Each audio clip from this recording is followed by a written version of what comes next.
San Antonio is America's 7th largest city, coming in at just over 1.5 million residents, but it doesn't have this outstanding, super recognizable skyline. It doesn't have a subway system, and the downtown is actually relatively quiet compared to all the other cities in this caliber. Most cities built up, but San Antonio built out, and there's a very specific reason why. This is not about the weather or the Texas culture either. This is about something that happened back in the 1700s and why San Antonio went on a different path compared to the New Yorks, Los Angeles, or Chicago's of the world. And it's actually a big reason why you can still buy a house for half the price of what you can typically get one for in Austin, right down the street from us. But there is a slight problem in that there are billions of dollars in new development that is coming to San Antonio, and if that changes this landscape that we have, this could affect the affordability that we've had for decades, really. I've lived here my entire life, okay? And whether you're thinking of moving to San Antonio or just trying to learn more about the city that you call home, you need to understand this specific fact about why San Antonio broke the mold and how it could or maybe couldn't and won't stay this way. Because once you see how San Antonio grew differently, you're going to understand what's at stake. All right, so most major cities follow a similar path, especially when it comes to growth. They pretty much grow around the commerce, okay? So you look at New York, San Francisco, Boston,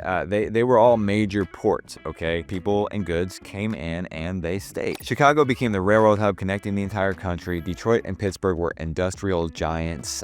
Dallas, Houston, and Atlanta all became very big trade and finance hubs for the entire country as well. And what all these areas have in common is that they have very dense downtown areas because that is where the businesses went.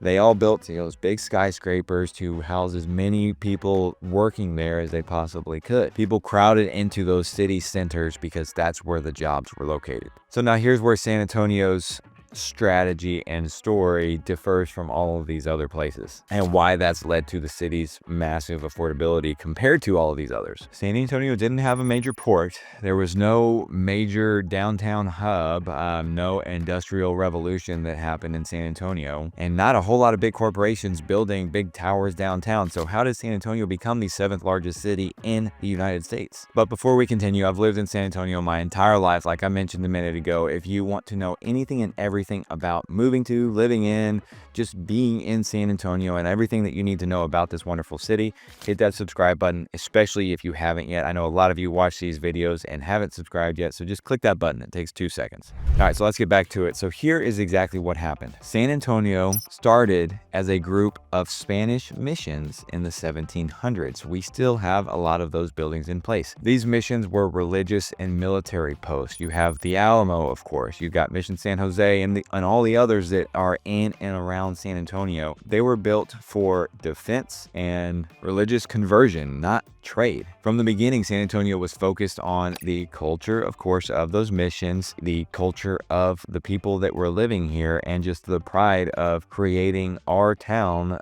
different than the rest. You look at even the restrictions of building in downtown San Antonio. There are very specific rules requiring buildings to not be a certain height to basically not obstruct from some of the views of some of the historical factors of San Antonio. You look at the Alamo and all the rules that are required around there. In fact, railroads, looking back again, did not come into San Antonio until the late 1800s, and that brought people here, not businesses, and it wasn't a big center for trade because of the railroads. People moved here for space, opportunity, and the culture, in addition to, of course, the military and religious opportunities. And then came the military bases. San Antonio is Military City, USA. You've got Fort Sam, Lackland, Randolph Air Force Base. You've got Camp Bullis. These are today Joint Base San Antonio, which is the city's largest employer by a long shot and employs over 80,000 active duty members, in addition to all the other veterans and retired military that live in San Antonio because of what the bases have created in Military City, USA. Now, the military bases are very spread out. If you look on the map, you've got Randolph Air Force Base on the east side. You've got Fort Sam that is closer to downtown. Camp Bullis is on the far north side.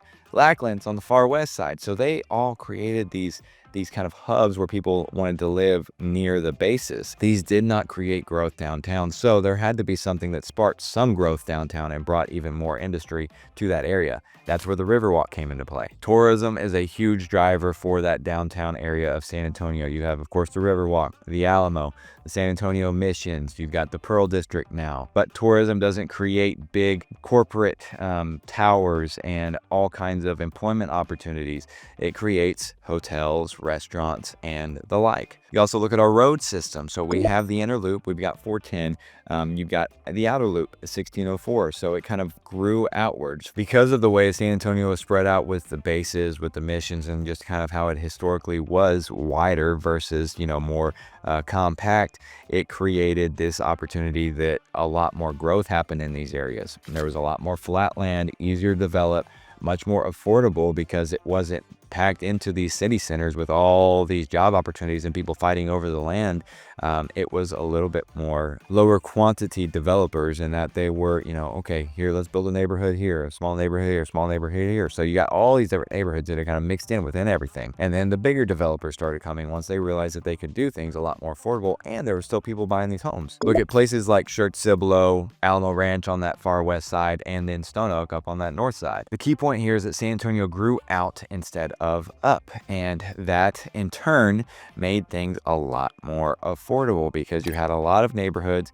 It gave it that quieter, more small town feel for being such a big city, and it led to quieter, more small town culture feeling throughout the whole city. But again, with billions in new development coming to San Antonio in the next decade or so, you're going to be looking at a drastically different landscape potentially, okay? Especially whenever you look at what's all happening with Project Marvel, which I talked about in a recent video. But it still remains the fact that San Antonio went out, not up, okay? So USAA, our biggest employers, okay? Our biggest employers in San Antonio, military, medical, HEB, Valero, okay? All of those, not a single one of them is located downtown. There's no major corporations as far as the number of employees for San Antonio that have a hub in downtown. USAA is located on that northwest side going out towards I-10 and 1604. Same with Valero.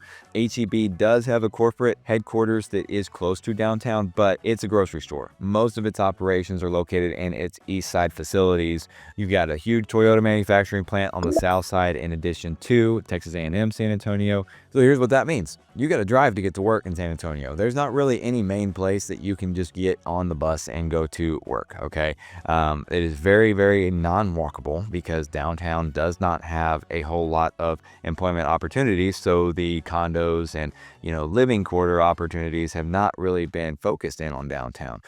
Most everything is in the suburbs and kind of on the outer edges of San Antonio, meaning you got to drive everywhere. The transit system, Via Transit, is doing some good improvements to kind of improve the public transit opportunities within San Antonio, but it's still, everything is so spread out, it makes it very hard for a bus system to be effective. San Antonio covers over 500 square miles, which is a lot larger than a lot of these other big cities in that top 10 of the biggest cities in the United States. And a lot of people think that, okay, so many more people driving, that's going to make traffic so much worse. Well, that is not the case at all. On average in San Antonio, drivers are spending 43 hours stuck in traffic. Sounds like a lot, really not. If you look at areas like Austin or Dallas or Chicago at 102 hours per year stuck in traffic, that is next to nothing. It's less than half. So like I said before, there are some consequences to this, so let's talk about those. First, let's start with the good consequences. The median price point in San Antonio right now is around that $300,000 range, okay? Compare that to Austin in like the mid fives. And we're not talking condos either. I mean, these are not like, one bedroom condos that you're getting for $200,000. No, these are, 3-4 bedroom homes with larger lots, 2-story homes, 2-car garages, neighborhoods with amenity centers in the, nicer school districts. So like really, really good quality areas to be in versus, being crammed into a tower in downtown and not having any yard to speak of, paying crazy condo dues every year. And dealing with all of that mess. You've got your own home. San Antonio has a lower cost of living, not just on housing. Overall, the cost of living in San Antonio is 9% less than the national average. And when it comes to housing, it's 21% less than the national average. There's no state income tax, so that definitely helps with the higher property taxes. And you're looking at like 2 to 2.4% in the city. But once you get outside of the city into some of those suburb areas, you can get sub 2% property taxes, which makes a big difference, especially when you're looking at, you're only paying property taxes on a $250,000 house versus that same house in California is $500,000, $600,000. And you're saving on just the difference in the math. Now, again, there are some downsides. Like I mentioned, you got to drive everywhere. Okay. And although the commutes may not be as bad as far as like you're driving in LA, for example, and in 5 miles takes you 45 minutes to an hour, you may be driving 30 miles and that takes you 45 minutes in San Antonio, but you've got to drive a lot farther distance to get to where your work is at. Second is, I already mentioned, you don't have a public transit opportunity. So instead of, walking to work like you can in New York or in, Chicago, for example, you're going to have to drive a car. Like there's very, very few options to just go wait for the bus, let the bus take you, or just jump, down on the street, walk a few blocks and you're at your office. That's not a realistic opportunity in San Antonio. And we do have a more undeveloped downtown compared to areas like this because of the lack of concentration to people in that downtown area. So we do have great tourism. The Riverwalk is amazing. It's beautiful. It's got some really good restaurants, really good, entertainment options down there as well. But just overall, it's not as popular of a place for residents if you're looking at comparing it to other of those bigger cities in the country. In addition to everything else being spread out, maybe the opportunities where you were just living your life may be spread out. Okay, if you live on that northwest side, all right, you're close to SeaWorld, Fiesta, Texas, not far from downtown to get to the zoo or to some of those other more kid-friendly, family-friendly opportunities. But if you live over on that northeast side and you want to go to SeaWorld or to Fiesta, Texas, you're going to have to drive 30-40 minutes to get there. So it's a little bit of a negative in the fact that everything is spread out and making those few locations where there's a lot of entertainment options in and around San Antonio a little bit more difficult to get to. San Antonio's affordability, especially compared to its size, is because of this unique structure with it being so spread out compared to the places like New York, LA, or Chicago. Okay, so looking at the future of San Antonio, Project Marvel is something that could drastically change that landscape of San Antonio because it is looking at a lot of development downtown specifically. Billions in development downtown. Not only that, you've got a $2.5 billion renovation coming to the San Antonio International Airport, bringing in a lot more people here because they're expecting a lot more people to start coming here because of the other plans that are happening in the city. There's opportunities for growth in downtown that can drastically focus in a lot more development in that downtown hub. But again, San Antonio's military bases are not going anywhere. Those are going to stay spread out. You look at the development that's happening on the south side by A&M San Antonio. You've got the University Hospital being built down there. You've got a couple new manufacturing facilities being built down there. Toyota's expanding. You're going to have a new hub down there on that area. I can guarantee you guys. Lots of higher end builders building down there now too, Highland and Perry Homes. Typically it's been the more affordable median price or lower builders that have built on the south side. So now you've got this new opportunity opening up in that area as well that can drastically change the dynamic of everything in and around San Antonio. It's not just focused in on that north side or by the military bases anymore. Now we're looking at south side. Now we're looking at downtown. So the future of San Antonio is very uncertain as far as what's going to happen with all this. But I know for a fact the culture is the reason that San Antonio grew this way, and it's the reason it's going to stay an amazing place to live. I don't plan on moving from here ever. Okay, I've lived here with my family my entire life, and I will continue to do so for as long as I have control of that. So my question for you with all of this: where do you see San Antonio going in the next 10, 20, 30 years? Comment down below what you're thinking. Make sure you hit that subscribe button if you haven't already. And if you are thinking of moving to or if selling a home in San Antonio, send us a message at lifeinsatx.com/YouTube. You can connect with me and my team directly there. We would love to be your real estate resource in and around San Antonio. And if you want to see some more details about what exactly is happening with the real estate market in San Antonio, take a look at this video right here. San Antonio's real estate market is changing drastically. and this talks about how that's shifting into its new normal. So until the next one, guys, we'll see you there.